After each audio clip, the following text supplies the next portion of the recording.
Today's guests are Hector and Brenda Pinto of Quality Material Handling Incorporated. Hello, Brenda and Hector. Hey, Jim, how you doing? Hey, Jim, how you doing? And thank you for being on our show today. Thank you for having us. I'll let Hector and Brenda tell a little bit about their company in a minute, but our sponsor of the program is Blueprint CFO. We're a fractional CFO and outsourced accounting firm located in Newport Beach, California. We work with our clients where our focus is to help them build an exciting future for their business. So let's kick off the show. Hector or Brenda, tell us a little bit about QMH. Okay, so QMH was founded in 1991. It was not something that we had planned out. It just happened on a Tuesday, midday, where we both of us quit our job. And so we've been running strong for the last 32 years. And I have a quick picture here to show you where everything began. It's just underneath the stairs of a 2-bedroom condo. And show it a little longer, Hector, because I remember when I first met you and you showed me that picture. So you had your desk there underneath that. Yeah, and here the desk didn't fit, so I was able to shove it in there and ruin the drywall. But it's gonna fit. That was my mentality. Wow, that's crazy. Yeah, and we still have this property, by the way. We kept it. We never sold it. So what is quality, and what do we do? So what does QMH do? Why would people want to call you up?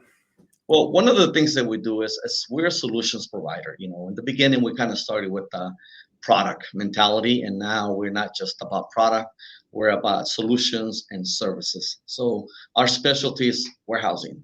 So what we do is we'll come into a warehouse, we'll design a system, our team in-house designs the system, we'll deliver it, we'll install it, we'll pull the permits through the city and fire department, which is a big requirement now. And also we do manufacturing. So all those things are in-house, and it's very fun to have those type of setups because it gives us an advantage with our competitors. But other than that, a little bit of hair gets off of your head because of making sure that all those components are working properly. Yes. I think what makes it special too is the fact that we have it all in-house. So we pull permits. We have our permit department. We have our CAD people go out and they draw out the floor plans and help with the sales team, sales executives do that. And also the other exciting thing that we offer is, we do a little light manufacturing. So it's exciting to see all of that come together. And in our industry, typically the competitors we don't feel like we have competitors because we're a little different. If they sell a system, they have to go and hire somebody to do the permits, or hire somebody to go install it, or if they need something custom fabricated, they have to go outsource it. So it gives you the tools for you to have control on everything from beginning to end, and customers feel more comfortable just saying, let me just call one place and they're going to handle everything from beginning to end. So right. I know that we've worked with you for a couple of years, and I remember back when we started that you weren't doing all the things you do today. So it's pretty cool how it keeps evolving and you keep adding more capabilities to serve your clients, right? Yes, and it's fun. Like I said, when the client calls you, and and one of the greatest things, so we can help people if they're obviously growing. We relocate them from their existing warehouse to a new building, relocate the racking, do the permits, and do the whole process. And then the other side too, if they're downsizing, we'll come in and we'll relocate into a smaller warehouse. We can buy back the inventory that is excessive inventory, and we'll bring it right back in and just find another home for it. And another thing too, which is sad, but if someone's going out of business, we can help you too. So we're like right now, we're working with a few companies that went down just because, moving to other states. So we'll come in there and we knock everything down and buy whatever inventory they have, and we just put it back in the market. Oh, wow. Yeah, we may be seeing more of that kind of thing happening in the next few months. I'm seeing a little bit more now every week, and for us it's great. So we, it's not that we look forward to this. Well, yeah, somebody's misfortune is. They say one man's junk is another man's treasure. Yeah. I found there's actually some companies where the owner just decided to retire. Yeah, there's cases like that too. Yeah. Not like they're bankrupt or anything. They just felt like it wasn't worth it anymore. Yeah, or something. They don't have an exit plan, and they just say, "Hey, I just want to sell it." So So you said in the beginning there that you quit your jobs and you decided to start the business. So what happened? Yeah, A so lot of we used people just are happy to have a job. well, you know what? The true story is we couldn't cash our checks. We went to the bank and, Both of us worked at the same company, mhm. and it got to the point where for about 3 weeks there was no money for payroll, including ours. So that was the only source of income. So you figure that one out. And but what pushed me there on a Monday, I got a nice deal, and I brought the owner a check for like $50,000-$60,000, and I said, "Hey, look, we got money now, And so on Tuesday, her and I go to the bank at 12 o'clock. We're just gonna go to lunch, but go cash a check. And the bank says there's no funds. So I figured he was doing something else with the money, and I told him, let's go back to the office. I had no clue. Yeah, so I go straight into the owner's office. His name was Martin. I go, hey, Martin, I just want to let you know that Brenda's going to quit now. And she looks at me. I go, yeah, you're going to quit now. And, and I said, I'm going to give you know why? Because I was a GM. So basically, I didn't want to fire her. So I said, she's going to quit. It sounded better. And then I said, and I'm going to give you a week. Well, he kind of came back with a little bit of an attitude. I said, Martin, I think I'm going to leave now. Yeah, his hands were flaring. I don't care. I said, so I went to my office, picked up my notebook, and picked up my personal belongings, went home. We had about maybe like a 5-minute drive because really, really close. It was a very quiet drive. So then we show up to our place at the condo that we have behind us here. And I'm unlocking the door, and she looks at me. She goes, what the hell did you just do? Yeah. And my answer to her, I said, honey, we can go inside and watch Oprah and get paid the same amount of money we're making because we're not making nothing. But I said, I'll figure something out, right? And you want to take it from there? Yeah. So he, a few days later, he went out, called the customer, said, I'm no longer with that company, and if you want to do business, I could still help you. And the guy was just like, Hector, I don't care what the company name is. I just like doing business with you. And so he brings me out. This was Tuesday when I called him. The same day, I called him at 2 p.m. Started calling people that I knew to let him know, hey, I'm no longer with this firm. And so he says, come and see me tomorrow. I go see him on Wednesday. I come back and I go straight to, I think it was Staples or Office Depot about a typewriter, because back then, if you had a computer, it was luxury. So I type up a proposal for him. Gave it to him on Thursday, where we had to fax it through. I don't know if you remember those places called Mailboxes West. Oh, yeah. 25 cents to send a fax. So I did. Then he calls me Friday. He goes, Hector, I have a check. Who do I make the check out to? There's no business name. We had to really quick come up with a business name, fictitious business name statement, bank account, the whole 9 yards. It was quite the endeavor. Yeah, and from there the journey began. I had the type of mentality. I don't care what, I'm going to find something. If you call me, Jim, you say, Hector, I need a box of fax paper. I say, Jim, I'll be right back. And I go somewhere and I go, Jim, here's your paper. And it didn't matter. Service. It was the service where it began. I mean, I want to say two things. Is one is, people like to do business with people they know and trust, right? And so it's super important how you handle your customers and how you're there for them, and taking care of their needs, for sure. Yes. But the second thing is, how many years ago was that? That was in February 13, 1991. 1991. So that's how 33 years. I remember you just had your 30th anniversary, right? Yeah. Wow. So we're going on. We already hit 33, right? 32 years. Yeah. We're going on 33 now. So and it's been a journey. A long time. 33. Most companies don't last 10 years. Yeah, but the funny thing, I still love coming out here. I enjoy, meeting with customers and meeting with the team. We have an amazing team that's behind us, because now it's not, we're not about building the business. Well, it's not about me or he, it's about we. Yeah. We are the company. Our employees are part. They're hard workers and they're committed, and that's what it takes to get the job done. Yeah. So in the beginning, it was just the two of you. Yeah, and actually, he fired me. Let me be honest. She was the first person I fired. You fired your wife? He's like, go get a real job. I wasn't paying attention to the one I had. I wasn't disciplined, to be honest with you, Jim. I would just get up, I'd mope around, I'd watch Oprah, watch all these TV broadcasts, the daytime soap operas, and I just wasn't being disciplined. And so I did. I went and got another job, and then a few years later, we had an encounter with the girl who started forging my name. So, that was an And not only obstacle. that, we kept growing, and that's when I told her, I think it's time for you to come back and come on board. And, Really? I never heard that story. yeah, she was a good That's person. crazy. So how many years were you And it was hard because I fired her. She was still in the same house. Yeah, you still had to come home to each I other. didn't lose my marriage, though.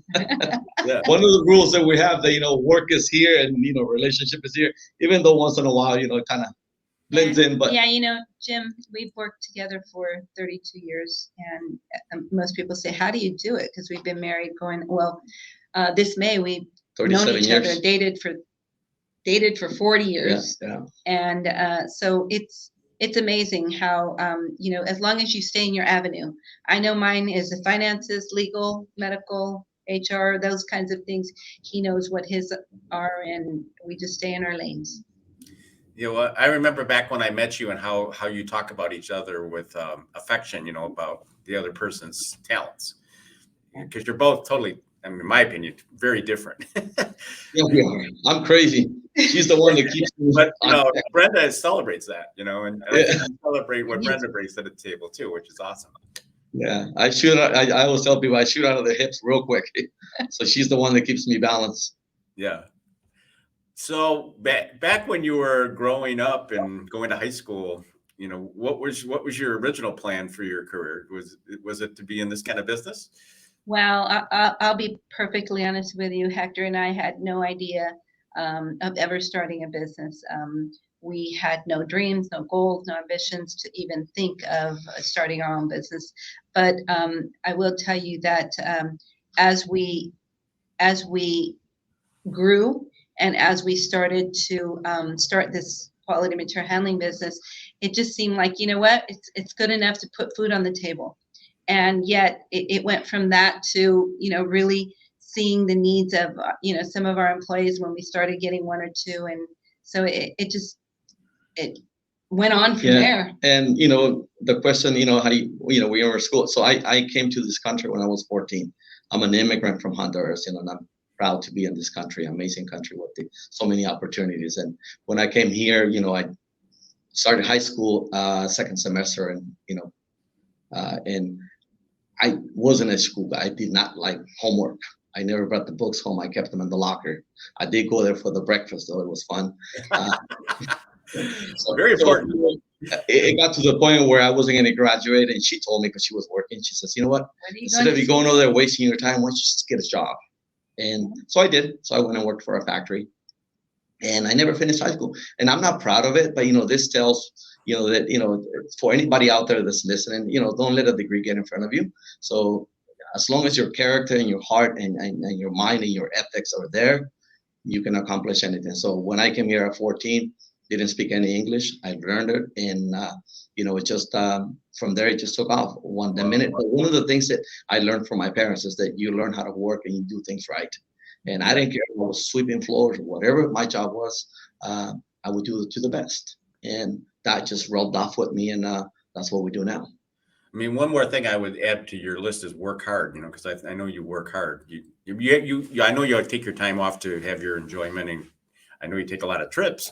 But also, when you're working, you're very focused and all about doing a good job for your customers. Yeah, 100%. So during these years, you had 30 years. Boy, we had COVID, we had recessions. What are some of the rough spots you remember when you were frustrated with what was happening in your company?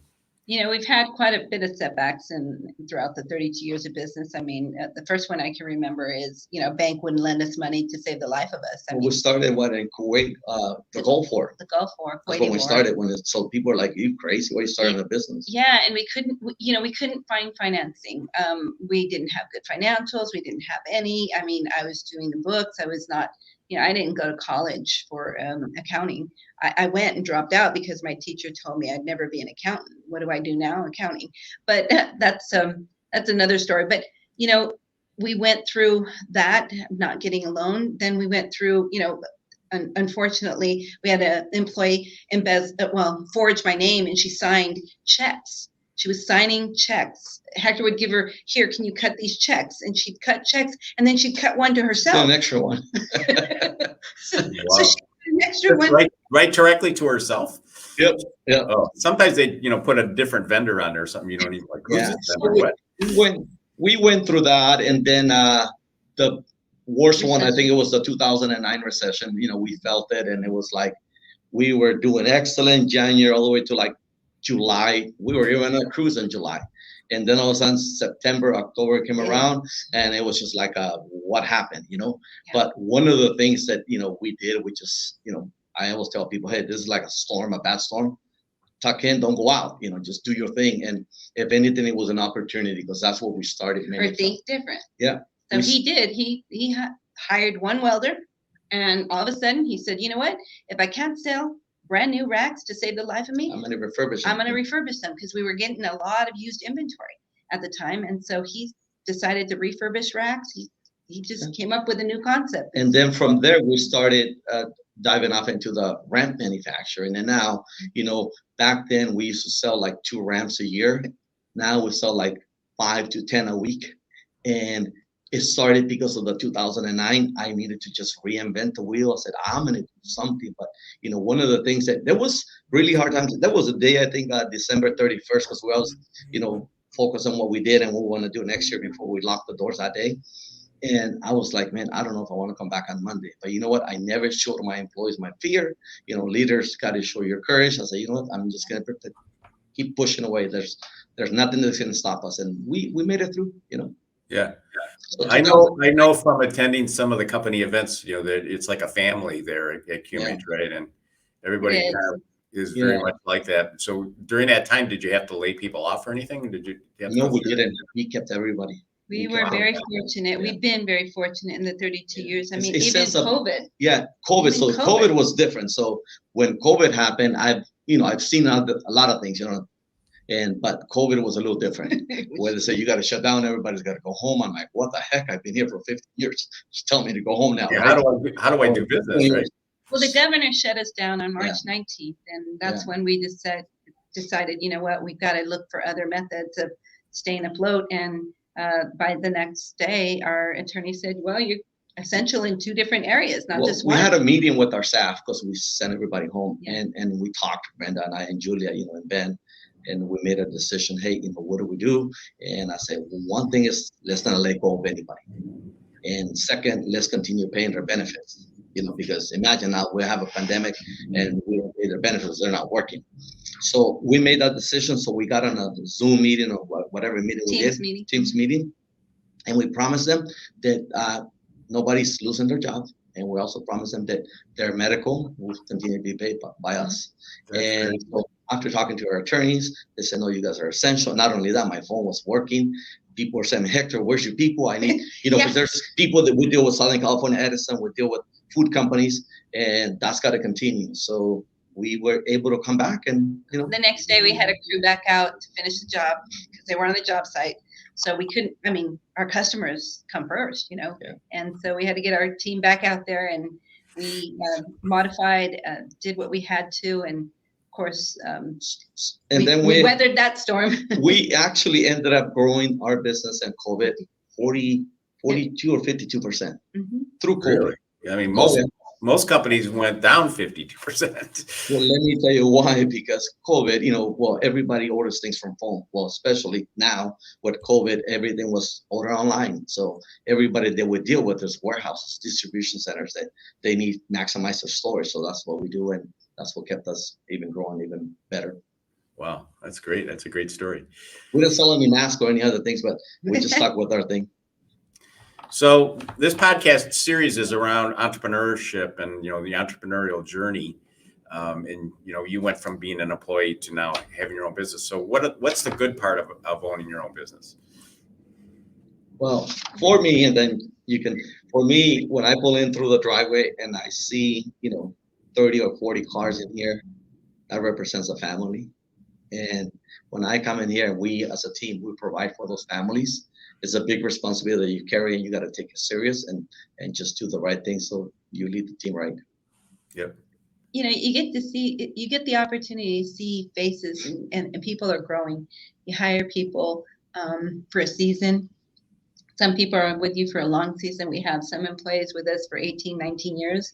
That says a lot. And you see them grow. You see how their lives are benefiting from this business. And so it's exciting. That's great. So what's the flip side of that? Owning your own business, it's not all sunshine and roses, right? So what's out of the bad aspects that an entrepreneur thinking about starting their own business should think about? So for me, I mean, you have to deal with the pains of, especially after COVID, we had challenges with people. Like we wanted to hire more people, and it was different. People became different now. I don't know if they kind of got ruined with it, and like they didn't want to work. They didn't want to work. We had that problem at Blueprint. Our group governor up north says, "Hey, stay home, make more money, and don't go to work." And which is great. I respect it because a lot of people didn't stay home, for their health and stuff. But dealing with challenges with the government laws and just you deal with attorneys, with lawsuits, with everything you can think of. So those are the packages that we kind of don't enjoy. But you know what? It comes with the package. You acclimate to it. Yeah. This is kind of going off our script here, but I know you have other family members in the company, right? And how do you feel about that? Well, it's exciting. I say I'm blessed. Every single day I get to see my kids Monday through Friday. Most parents don't see their kids except for weekends, when you have grown kids that are off on their own, living on their own. You don't get to see them every day, but for us, we get to see them. But there's a bad side of that. Sometimes, you have to buckle down. You have to talk about things that maybe might not be, very, what's the word I want to say? Yeah, it might. But for the most part, we're blessed to have a very strong family. I'm so excited. That's what keeps me driving, excited to come here every day, because when I see my daughter Julia Pinto as a COO, basically she runs the show. I'm just the what they call the social butterfly. He's getting ready for retirement. Well, that's why I brought that up, just because I've seen that transition happening, over the years. Yeah. So we're in that transition, and Julia's doing a phenomenal job in it. She's right there, and now we have our son Jacob. Yeah, we're so excited. Jacob came on board, and of course Jacob had been on board, but he hadn't had such a prominent position like he has now, managing the install department, supervising the install department. And it's exciting to see the growth. It's exciting to see them grow. It has been very challenging for Julia, because she wants to be she wants to make sure she satisfies dad. She wants to make sure she's always she carries this keeping dad happy. Yeah, and even with her now, because now she's married to Ben, and Ben happens to be our VP of sales. Yeah. So it's kind of like it's going towards the second generation, pretty much the same pattern. So, but it's exciting, and it's we live, work, and issues. They stay here. Yeah, that's a strong, very strong commitment we have with each other. We just do not discuss business. It's family time. It's family time. We're enjoying family. We travel together, and I didn't know that. That's cool. Yeah, it's a good. I think it's very good that even each one of us call each other out. Hey, no work. No work. And one of the things that I tell them, I said, listen, whatever's in your desk, whatever didn't get done, whatever problems are here, I promise you it's going to be here tomorrow. Don't stress over it. Yeah. Tomorrow it's going to be there, and maybe even some more. So leave it here. Nobody's going to take it. So thank God, after 30-some years. Julia actually says that she's been working here for 29 years, because that's how old she is. Because I used to take her to meetings when she was like 7 years old. I got her a little polo.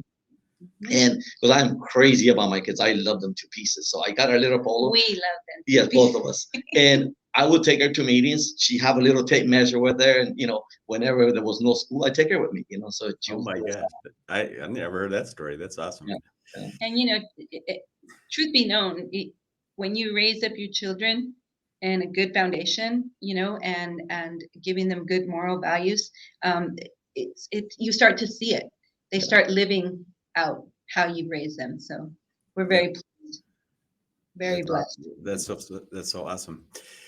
So last week we had some crazy news going on with Silicon Valley Bank closing its doors and Signature Bank closing its doors, and uh, a lot of uncertainty about what was really going on here. And they keep saying there's going to be a recession this year, right?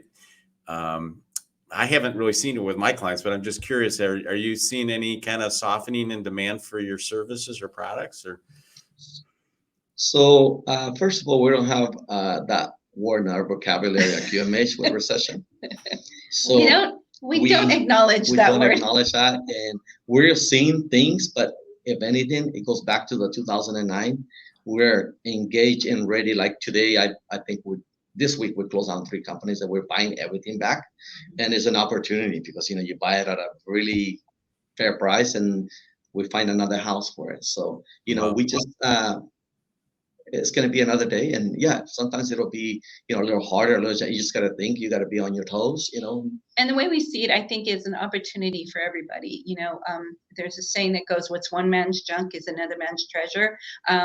Sometimes people are going to take transitions in life and in business, and so their business may shut down. But that's an opportunity for other businesses to pick up. Yeah, and like yesterday, I did 3 interviews, because we're looking for 6 more welders, and they're like, "Wow, you guys are hiring." So right now we're missing at least 10 positions. Yeah. So yes, recessions is going to struggle with few people, but in our case, tuck your head down and go. Yeah. Are you having trouble finding people? Because I know We still are, but there's a little bit more people in the market. Yeah, there's quite a few people responding. It's just taking the time to wean out. A lot of I've been on unemployment. We even hire a headhunter now because we're trying to find upper management people and find a good quality people. So so we're not stopping. We're growing, and whatever comes our way, we can just go head on. Wow, awesome. Yeah. That's a great attitude, So if anybody out there, hopefully nobody's closing down, call me. I like the quote, we don't talk about recession at QMH. No. Yeah. That word is not allowed. As a matter of fact, today we purchased a piece of equipment, it's like 1.8 million for something that we want to do.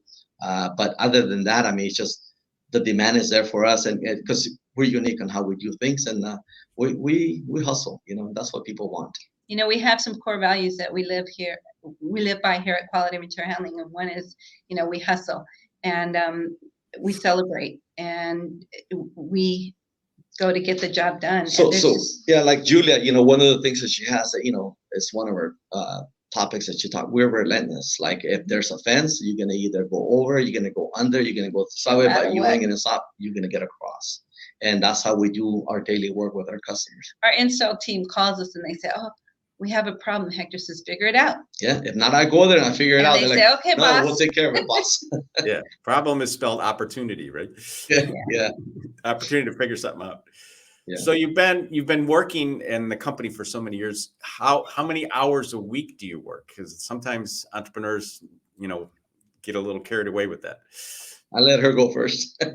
Well, Jim, as you probably know, not others, but I used to put at least a good 50, 60, maybe even 70 hours a week. One day, I remember we were leaving on a trip to Europe, and I pulled an all-nighter, and he calls me at 5 o'clock. "Where are you?" Because we were supposed to leave at 6. I was already packed, and You were still at the office? Still at the office. She will outwork anybody. Me, back in the days, I used to say, I wake up early and I get caught up with emails, a few things. It's actually more peaceful for me to do things more in the morning. productive for him. 5 a.m. I'm on my computer. But at the end of the day, 5:30, 6 o'clock, I'm out. I said, I'm on salary. I got to get out of here. But here's my plug. Blueprint. Thanks to Jim and his team. If anybody out there is interested, these are the people. Because Jim, I think I remember very clearly, distinctly, when we interviewed you for hiring you on as outsourced CFOs. I said, I work too much. I need to stop working so much. And not only that, she was working too much, and on top of that, we're still so far behind on the books. Now by the 15th, we got what we need, and we know where we're at. So go Blueprint. So important. Yeah. So thank you guys, because Trust me, it will be 10, 11 p.m. and she will still be out the office plugging away with her assistant. So, And I won't tell you guys who I work for or who I work with, Matt over there at Blueprint, but because I don't want to share him because he is a blessing. Awesome, yeah. He is awesome. And John Piero, Jim, we started with Jim and then we transferred over to Piero and then now we're with John and we just love him. So now we work regular hours. I mean, usually we're home by 5:30. We're already talking to each other and we're on the way home. And so it's more normal. Yeah, normal. So I always tell our clients, when you hire Blueprint, you're not just hiring me, you're hiring our whole team of CFOs. That's so true. And you're the best example of that because you've gotten the benefit of my input and Piero's input and now John's input. And we all have 3 different types of ways of doing things, right? Yeah. And we love you guys. The honest truth, it has changed our trajectory of our business and our lives. Absolutely. That's powerful. I don't know what to say after that. So that's what we're in business to do. We're just to help our clients, build a great company, but also have a great life too at the same time. So, well, we appreciate all the service and hard work. We really do. So.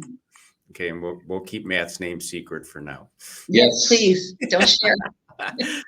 Okay, so we're going to wrap this up. Is there any last minute thoughts about things you want to share with budding entrepreneurs that are out there thinking about, opening their own businesses at some point? Well, I would like to just say, you can't start a car without turning the engine on, and you can't get to the end of the finish line if you stop. So whatever it is you do, just put your whole mind, put your whole spirit, your whole heart, and you can accomplish anything because we did. Yeah, and especially for me that, like I said, immigrant at age 14 here, don't blame it on school. Don't blame it that you were born in the wrong household. Don't blame it that you have no money because I started with 0. I borrowed $100 on my credit card to open up a bank account. One thing that you have to have is you have to have discipline. You got to have commitment, and you got to be passionate. Don't get into something, oh, that's a great idea, but you're not passionate about it. So when you find those 3 keys that you're going to make sure that whatever you say that you're going to do is what you're going to do, and do it wholeheartedly. Anything's possible. Even now I still look at where we're at. I'm like, how the heck did we get here? It goes back to those principles that I had when we started. There would be nothing that wasn't possible for me to do. People will call me and say, Hector, do you have this? I said, of course I do. And I said, if I don't have it, maybe it doesn't exist because I'm going to go find it. And that's just the attitude that I have from the beginning. I still have the same attitude. It hasn't changed. I mean, you mentioned this word before too, Hector, hustle. And, that's when I think of your company, I think of hustle. I think of, being all about it and, not being complacent, but, going to the next level at all the time, thinking about how you continuously can take it to the next level. It's awesome. And one more important thing that we don't let titles get in the front of us. So it doesn't matter what your title is here with this company. There's nothing beneath or above. If at 5 p.m. a trucker shows up and everybody's gone and I'm the only one here, guess what? I'm going to open up that warehouse, pull out a forklift, and I will unload it. One time a customer showed up and I was working here on Saturday, and I'm like, Hector, can I pull his order? He's like, no, there's no cut wood for the shelving. I said, oh, I can't pull it because I can't cut the wood. Yeah, that's the mentality that the whole team. You were almost going to do it, weren't you? It sounds like. You know what? Where's the saw it? we know that our clients are looking for solutions. So I always put myself in their shoes when they come here. It's because they need you. And if you say, no, sorry, we're closed. We just closed 10 minutes ago. That doesn't work here,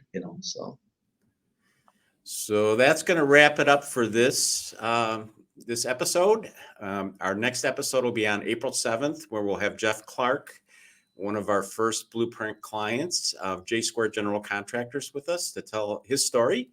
And every story is so unique and interesting. I just love doing this with you guys. And Hector and Brenda, thank you very much for being on the show today. And good luck in the future, and see you in 2 weeks. Thanks you so much, Jim. It was a pleasure being on your show. Yeah. We appreciate you guys.